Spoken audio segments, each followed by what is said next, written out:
Hello beautiful people.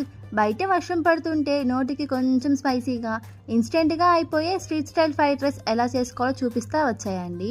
ముందుగా దానికి కావాల్సిన ఇంగ్రీడియంట్స్ అన్నీ సైడ్కి పెట్టుకోండి. నెక్స్ట్ ఒక ఫ్రీగా ఉండే కడాయి పెట్టుకొని దాంట్లో కావాల్సినంత ఆయిల్ వేసుకొని ఆ ఆయిల్ అంతా మంచిగా హీట్ అయ్యాక 3 ఎగ్స్ని బ్రేక్ చేయండి. ఆ ఎగ్స్ అన్ని మంచిగా ఫ్రై అయ్యేంత వరకు ఫ్రై చేసుకోండి. నెక్స్ట్ ఎగ్స్ అన్ని మంచిగా ఫ్రై అయిన తర్వాత అల్లం పేస్ట్, సన్నగా తరిగిన క్యారెట్, చైనీస్ స్టైల్లో కట్ చేసుకున్న మిర్చి, కొంచెం బీన్స్, కరివేపాకు వేసుకొని మొత్తం ఒకసారి మిక్స్ అయ్యేంత వరకు అటు ఇటు కింద వైపు మొత్తం మిక్స్ చేసుకోవాలి.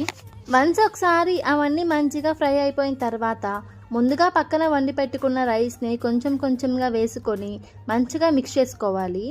తర్వాత కొంచెం కారం, సాల్ట్, గరం మసాలా వేసుకొని మొత్తం కలుపుకోవాలి. ఇంట్లో కానీ సోయా సాస్ అవైలబుల్గా ఉండి దాన్ని కూడా యాడ్ చేయండి. దానివల్ల ఒక మంచి ఫ్లేవర్ వస్తుంది. ఫైనల్లీ మీరు కానీ ట్రై చేస్తే let me know in the comment section.